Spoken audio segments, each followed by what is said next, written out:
Estamos na Semana Mundial da Voz e sempre é bom a gente saber como manter a nossa voz saudável, né? Por isso nós recebemos hoje aqui no estúdio um médico especialista em cirurgia de pescoço e cabeça, Rogério Dedivites. Rogério, tudo bem? Obrigada pela sua presença aqui no prazer estar aqui e abordando assuntos que são bastante importantes no nosso dia a dia. E quais os principais problemas hoje, mais frequentes, assim, que comprometem a voz?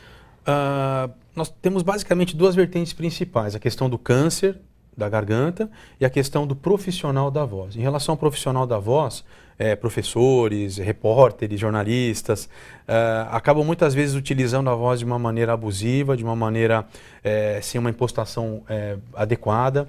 No caso dos professores, principalmente, às vezes em salas de aula sem um tratamento acústico, sem microfone, com uma quantidade de alunos muito grande, que às vezes, ao falar, gera uma competição vocal. Então, se utiliza a voz de uma maneira bastante desconfortável. Os professores, às vezes, têm que dar aula em 2 ou 3 períodos durante o dia.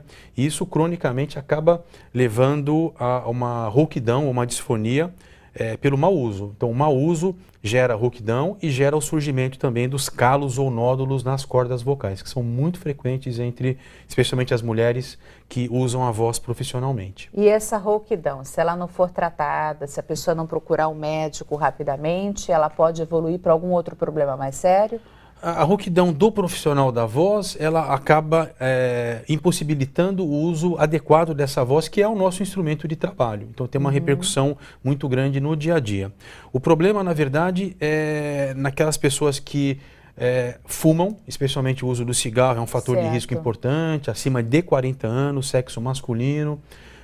Muitas vezes quando associam o uso do cigarro com a bebida alcoólica, esse tipo de pessoa, independente de ser ou não um profissional da voz, tem que ser avaliado com um pouquinho mais de cuidado, porque se a rouquidão for persistente, uma rouquidão que dure acima de 15 dias, pode tratar-se de um câncer das cordas vocais principalmente, ou de qualquer região da garganta.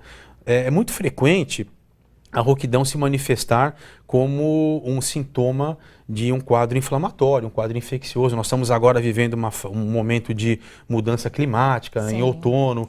Então é normal que as pessoas tenham um quadro inflamatório infeccioso. Mas quando isso ocorre de uma maneira continuada, acima de 15 dias, e principalmente nos fumantes, tem que ser avaliado com cuidado por um especialista, porque por trás disso pode estar um câncer da laringe, que hoje já está em torno de 5º, 6º lugar no sexo masculino. Aqui nós temos um molde em tamanho bem natural, mostrando a região da garganta. A mandíbula, que eu estou retirando, que é o osso. A língua. Nós vamos dividir aqui ao meio essa região de boca e garganta. E aqui nós temos visto por dentro a região de boca e garganta. A língua, que é um órgão eminentemente muscular, e aqui nós temos a corda vocal ou prega vocal, que fica um pouquinho abaixo da região do pomo de Adão, o famoso gogó, que se localiza e pode ser palpado principalmente entre os homens.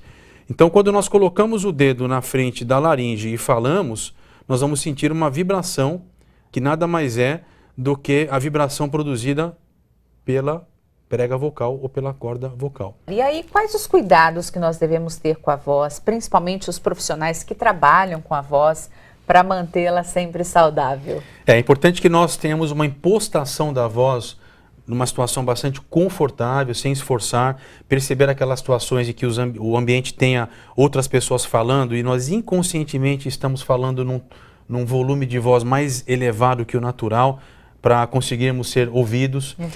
É importante ter períodos de repouso entre os períodos de uso da voz. Uma hidratação bem adequada é fundamental, então tomar líquidos numa temperatura não muito gelada frequentemente é importante. A maçã tem um efeito também de limpeza, adstringente da garganta, a famosa maçã.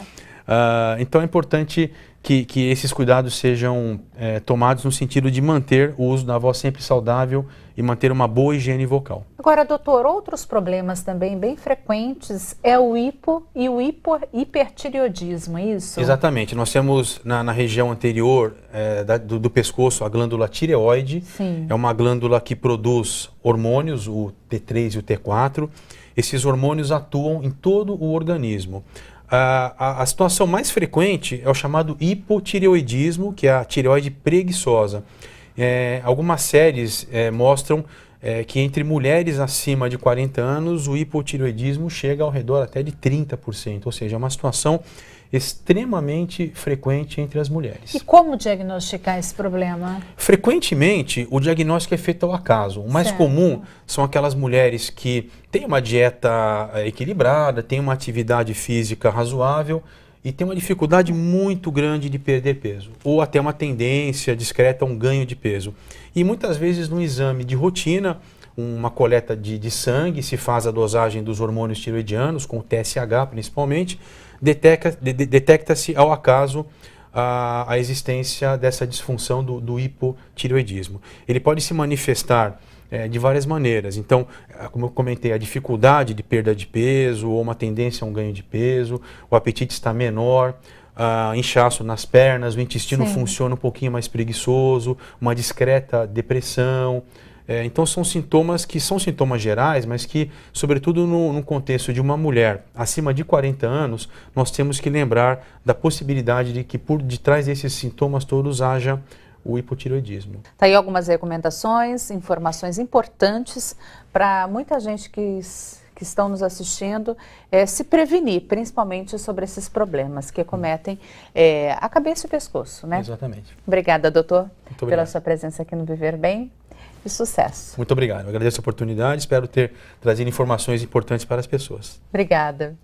E daqui a pouco vamos falar de vacinação contra a gripe. E ainda hoje no Viver Bem, veja como cuidar das plantas e flores que fazem toda a diferença em ambientes de descanso.